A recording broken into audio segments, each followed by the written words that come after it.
যে প্রাণীটি কোরবানি দেয়া হবে সেটা গরু, ছাগল বা দুম্বা বা উট যেটাই হোক না কেন, সেটার বয়স আসলে কেমন হতে হবে এবং আসলে কি দেখে পশুটা নির্বাচন করতে হবে? খুব সুন্দর একটি প্রশ্ন করেছেন আপনি। কোরবানির পশুর ক্ষেত্রে উটের বয়স হতে হবে ৫ বছর, গরুর বয়স হতে হবে ২ বছর, খাসি বা দুম্বা বা ভেড়া এগুলোর বয়স হতে হবে ন্যূনতম ১ বছর। কিন্তু কোনো খাসি বা ভেড়ার বয়স যদি ৬ মাসেরটা যদি বোঝা যায় যে এটা ১ বছরের মতো হয়ে গেছে, তাহলেও সেটা দিয়ে কোরবানি হবে। এই জায়গায় যেন আমরা কোনো ভুল না করি। বাংলাদেশের অনেক জায়গায় এমন হয় যে কোরবানি এই সমাজে যতজন মানুষ কোরবানি করেছেন তাদের প্রত্যেকের কোরবানির পশু থেকে একটা ভাগ সমাজকে দিতে হয়। অর্থাৎ সমাজের সেটা দায়িত্বশীলরা মেম্বার হতে পারে, চেয়ারম্যান হতে পারে, অথবা যে কোনো দায়িত্বশীল ওনারা একটা বড় পলিথিন বিছিয়ে সেখানে সব সমাজের সবার গোশত একসাথ করেন।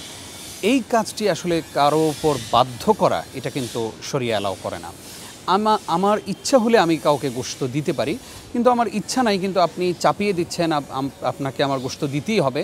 এবং সেই গোশতটা যেটা করে যে সমান ভাগ করে এই সমাজের ঘর কতগুলো, সেখানে ধনীও থাকতে পারে, গরিবও থাকতে পারে, সেখান থেকে একটা ভাগ ধনীকেও দেওয়া হয়, গরিবকেও দেওয়া হয়, মসজিদের ইমাম সাহেবের জন্য গোশত তোলা হয়, সেই গোশত দেওয়া হয়। এইভাবে আসলে গোশত বন্টন করার ব্যাপারে ইসলাম কোনো নির্দেশনা আমাদেরকে দেয়নি। এবং এই কাজগুলো যারা করেন তারা ভুলটা যেখানে করেন সেটা হচ্ছে যে এখানে ধনীরা হয়তো গোশত দিয়েছেন, হকদার হচ্ছে গরিবরা হতে পারে, কিন্তু যখন বন্টন করেন তখন ধনীদের বাড়িতেও একটা প্যাকেট দেওয়া হয়। তো সেটা আসলে ধনীদের এই সাদাকা গ্রহণ করা এইভাবে এটা আসলে ঠিক না, উচিত না। এই কাজগুলো যারা করেন তারা আমার মনে হয় এইভাবে না করে অন্যভাবেও সুন্দরভাবে এই কাজটি সম্পাদন করতে পারেন। কোরবানির পশু কেনার আগে আপনার যত যাচাই বাছাই আছে সব হচ্ছে কেনার আগে। কেনার পরে সেটা একদম আল্লাহর জন্য আপনি কিনেছেন, এখানে আপনার আর কোনো, যে অনেক সময় অনেকে বলে যে সামনের রানের গোশত কম, এটা কি গরু এনেছো যে পেছনের রানের গোশত নেই, এইরকম কোনো কমেন্টস যেন আমরা কেউ না করি, কারণ এটা একটা ইবাদত। এই ইবাদতটাকে নষ্ট করার জন্য এই ধরনের কথাই যথেষ্ট। আরেকটা বিষয় সেটা হচ্ছে কুরবানি কার নামে দিতে হয়, জীবিত বা মৃত ব্যক্তির নামে কুরবানি দেয়া যায় কিনা? ধন্যবাদ আপনাকে। এখানে আমাদের একটা শব্দের ভুল আছে। আমরা সবসময় এই কথাটা বলে আসি যে কার নামে, আমার নামে কোরবানি দিচ্ছি বা আমরা ৫ জনের নামে কোরবানি দিচ্ছি। বিষয়টি এমন নয়, বরং শব্দটি বা বাক্যটি এমন হবে যে আমাদের ৫ জনের পক্ষ থেকে আমরা কোরবানি দিচ্ছি। নাম শুধুমাত্র আল্লাহর নামে আমরা কোরবানি দেই। তো জীবিতদের পক্ষ থেকে তো কোরবানি অবশ্যই দেয়া যেতে পারে। মৃতদের পক্ষ থেকে যদি কোরবানি দিতে হয় সেক্ষেত্রে কোনো মানুষের যদি ওসিয়ত থাকে, যেমন আমার বাবা আমাকে ওসিয়ত করে গেলেন যে আমি যদি এই বছর আল্লাহর কাছে চলে যাই তাহলে আগামী বছর তোমরা আমার পক্ষ থেকে কোরবানি দিও, তাহলে সেই ওসিয়তের কোরবানির গোশতটা সেটা পুরোটাই বন্টন করে দিতে হবে। আর যদি ওসিয়ত না করেন, এমনিতেই আপনি নফল সোয়াবের উদ্দেশ্যে আপনি কোরবানি দিতে চান, মৃত মানুষের পক্ষ থেকে অবশ্যই আপনি কোরবানি দিতে পারবেন। কুরবানি তাহলে কার কার উপরে ফরজ হচ্ছে?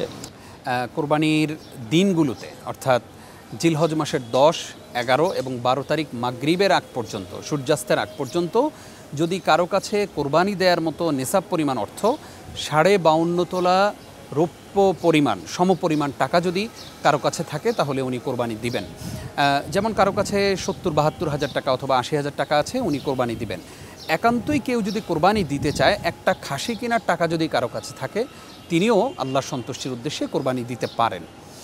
এবং আমরা প্রত্যেকে চেষ্টা করব কোরবানি দিতে, কারণ কোরবানি দেওয়ার পরে গরিব দুঃখী মানুষের সাথে যে মিলেমিশে ঈদের আনন্দটা ভাগাভাগি করা, এক টুকরো মাংস তুলে দেওয়া, এই আনন্দ আসলে জান্নাতি একটি আবহ তৈরি করে এই আনন্দের মাধ্যমে। আচ্ছা, এক পরিবারে ধরেন ৪ জন সদস্য, ওনারা যদি ভাগে কোরবানি দেন, সেখানে ৭ ভাগের ২ ভাগ যদি দেন তাহলে তাদের কোরবানি হবে কিনা, মানে ৪ জনের উপরে যদি ফরজ থাকে? প্রত্যেকেই কোরবানি দিতে হবে।